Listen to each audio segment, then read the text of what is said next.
Tell me, do you get sick and tired of always dealing with people who give you a price objection just before you want to close the sale? How much is the price on the watch? I need new tires for my sports car. How much is that new TV there? What? I can get a watch for $1.50 at the corner store that tells me exactly the same time as that watch. How much are retreads? What if we don't take the remote? Nah, that's still, honey, let's go. This guy doesn't want to do us a deal. Listen up to this video on how to understand the characteristics of the 4 types of buyers and dealing with price objections.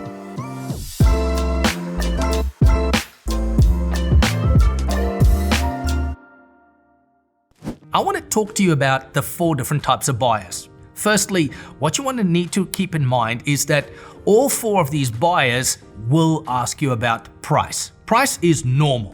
When people say, how much does it cost? It doesn't mean that they are price sensitive. I think that's one of the biggest mistakes that I see salespeople make when a client says, oh, okay, so how much is it going to cost? Or they use fancy language like, how much is it going to set me back? Or how much are you going to slug me for this? Or, gee, how much is that expense going to be? Don't choke, just listen. Now, 4 types of buyers. The first type of buyer that you're always going to find is the tire kicker. This is people who've never bought from you before. They're shopping around. They stumble across your product or your service. They're looking for something. Maybe it's urgent. They picked up the phone and start dialing. They need somebody to come and help them immediately. Could be an electrician, a plumber, a drain just blocked. They never bought from you before. Maybe it's something that they see for the first time, never seen that watch before, or those tires, and they stumble upon your company, some of your products or services, and now they're asking you about the price. This is normal. They predominantly want to buy in smaller quantities. Why? Because they want to almost try before they buy. They don't want to sign up and open up an account with you, which means they are not loyal at this point. They are going to probably ask you about the price and see where's your price point. That's okay. And deal with that objection a bit by explaining the quality of your product. So how do you get this tire kicker to come back and buy from you again and again? Now there's one key thing that I've seen that really changes a tire kicker into a relationship. And that is if you can impress them. You know, if I travel the world and I go to places, I'm a tire kicker. I've never slept in this hotel. I've never ate at this restaurant. And normally when I buy something, I'm not sure because I'm a tire kicker. I've never bought here before. And when they bring out the food faster or it tastes really well, what happens? I am impressed. And what do I want to do? I want to come back the next night. The same thing, if you find a hotel and you're impressed, what happens? You want to come back. Look, if you're not impressed, you're never going to come back. So if you want to take tire kickers and turn them into more of a relationship buyer from you, then impress them with speed, friendliness, product knowledge, anything that you can think of, packaging. And when you do that, they're going to come back. So the second type buyer is the pure price buyer. Yep, the customer from hell. The only reason they're going to buy from you is because you've got the cheapest price. You know what? Phone around for hours and hours and hours to get the price down by $7, and they feel like they've won the lottery. But yet they've lost 4 hours of their life to get the price down by $7. Seriously? They're always going to tell you, I can get it cheaper somewhere else. They always want to nickel and dime everything. They will tell you, your prices are too high. I can get it cheaper online. And it's not the same quality, but yes, they can probably get it somewhere else, but they won't tell you that it's not apples for apples. This is the type of people you saw at the start of the video. Hey, how much is it without the strap? How much is it in black and white? So it's very frustrating dealing with these people. Now you're gonna get those customers coming in. You don't always have to sell to them. So if you hear people always say, how much is that? How much is without this? What if I can pick it up and you don't have to deliver it? So if you want to talk to them about value, they always say, oh, how much is that going to cost me now? Oh, how much is that going to cost me? Now you know you're dealing with a pure price buyer. The problem is with pure price buyers is they're not loyal. These people is probably, out of the 4, the least loyal. Every time they're going to have to make a purchase, they call around, they shop around, they do window shopping, in and out, asking for multiple quotes. They will waste your time. Now, how do you deal with pure price buyers? 2 ways. The first one is request for request. You say, look, let's say you're selling a box of gloves and they want to buy a box of 10 gloves and they say, how much is it? And you say, well, it's $20 for the box of gloves. They say, wow, that's expensive. I can get it for $16. What you do is, it's a request. They say, can you match that? Can you do it for 16? Your request back is saying, if you take 3 boxes. So how do you deal with pure price buyers? Upsell them. Give them more if they buy more. The typical, if you look at the fast food chain shops, if you say, hey, if you buy more, if you buy chips and the burger and the drink as a package, we can give you a better price. So they always want to spend more money because they can get it cheaper, not because of the value. Or the other way, how you deal with a pure price buyer is say, look, this is probably the best price I can give for you, and maybe put a bit of urgency on there. If you take it today and you pay in cash in full, and if they say that's still too expensive, then let them go and buy from somebody else. Don't throw away your margins. The third type of buyer, this is the good buyer, the value buyer. They buy on value, not on price. Price is important, don't get me wrong here, but they would always say, what else can you do? Do you have a better product? Hey, how much would you charge us if you come and install it? How much would you charge us if we take a different color or a premium carpet, or we include this? So they want to understand if you add more, where you see a pure price buyer wants to take away, a value buyer wants to add more and then get a good price. They're also going to ask you for a discount, a value buyer, or ask you, is this your best price? But that is not front and center the reason they're going to buy from you because of your price. They're going to buy because of the quality, because of the value. Now, value doesn't mean it's the premium chair or the shirt or the watch.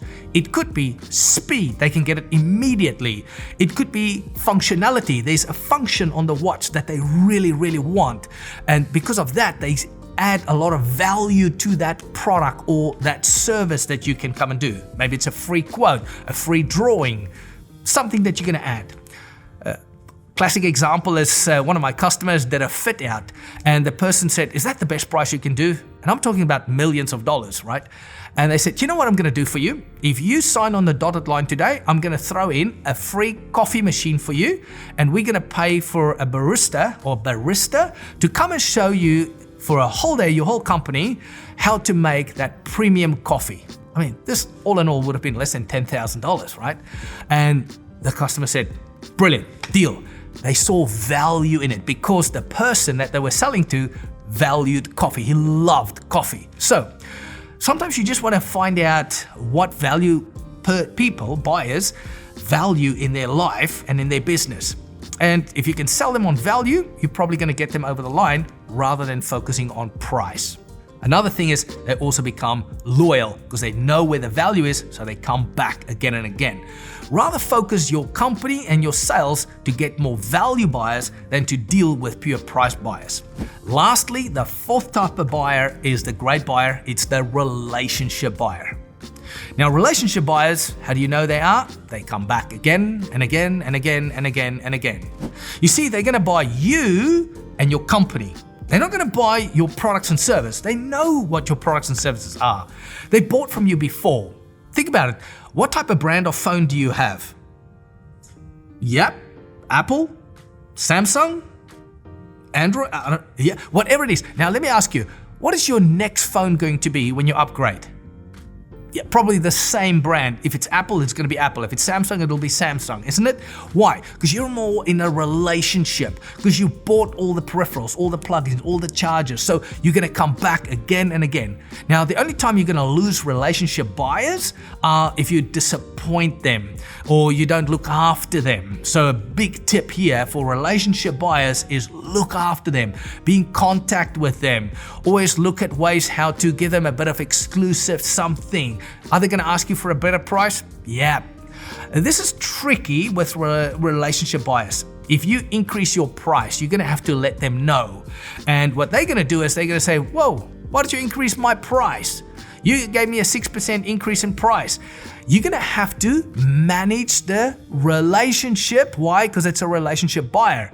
So you're going to have to explain to them why the price has gone up. Hey, John, you know what? In the last 4 years, we've never increased your prices. We value your as a customer and buying from us. We thank you for that. We've never increased your prices, but this is the first time, and due to inflation, we're gonna have to do it to keep us in business. Otherwise, we won't be able to help you and service you anymore. So we've tried for many years, and they say, okay. So you wanna manage that expectation. Relationship buyers are very loyal, but you have to do one thing, keep it in mind, is that they can become very demanding in a certain way by saying, come on, we bought from you for the last 5 years or 2 years, or I placed a big order last time. You can do me a free delivery. So be very careful to just always say, okay, yep, sure, no problem. Because if you do, you can change the operation of your business. To deal with that price objection, if you say, yeah, sure, we can definitely do something for you, I would rather give them a gift or something, or do them a deal somehow. But if you always say, yeah, no problem, I can do it, they got an expectation, because they're in a relationship with you, that every time they're gonna buy from you, you're gonna give them a free delivery. So manage that relationship. Look, those are 4 different types of buyers. Your tire kickers, make sure that you can impress them. If you do a pure price buyers, either do a upsell or give them a good price discount with urgency connected to it, and then walk away. Thirdly, value buyers, always show them what else you can do. A good thing with value buyers is say, hey, can I also show you something else what we can do? They're always enticed to say, yeah, show me. Relationship buyers, know a little bit more about the customer, become a little bit more personal, to have a good conversations with them. But always remember, there's a fine line between the relationship and the business aspect. Do not go too friendly, because that makes it really hard for salespeople to still sell to that relationship buyer. So I hope you found this video helpful on the 4 different types of buyers. Look, people will ask you about price. That's normal. But how do we reply and respond to people who's always asking for a better price or a discount? For that reason, we've created an online video course, How to Deal with Any Price Objections, that you can access immediately right here by following this link. Now, in this video course, it's 23 videos to show you the psychological side of the mindset on price objections, the principles and techniques, how to deal with price objections, and the responses. What do you say? Now, when you complete this course, you will feel comfortable and confident to go in and deal with people without choking and not knowing and umming and ahhing when a customer asks you for a better price, or when they say, well, I can get it cheaper somewhere else. That you can stand your ground, confidently, clearly articulate yourself, and still close that sale without throwing away your profit margins. This course has helped thousands of other people. I train and I mentor people in public speaking and sales training, and hence the reason why I put this course together. So if you want to learn how to overcome any price objections, click on the link below and get direct access for a lifetime, and you can watch it at your own pace, at your own time, and learn how to feel confident to overcome those price objections. My name is Trevor Ambrose. Subscribe to our YouTube channel, where we frequently update videos to help you on your journey forward on public speaking and sales.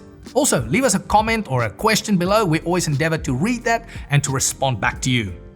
Follow us on all of our social media channels, and we'd love to connect with you.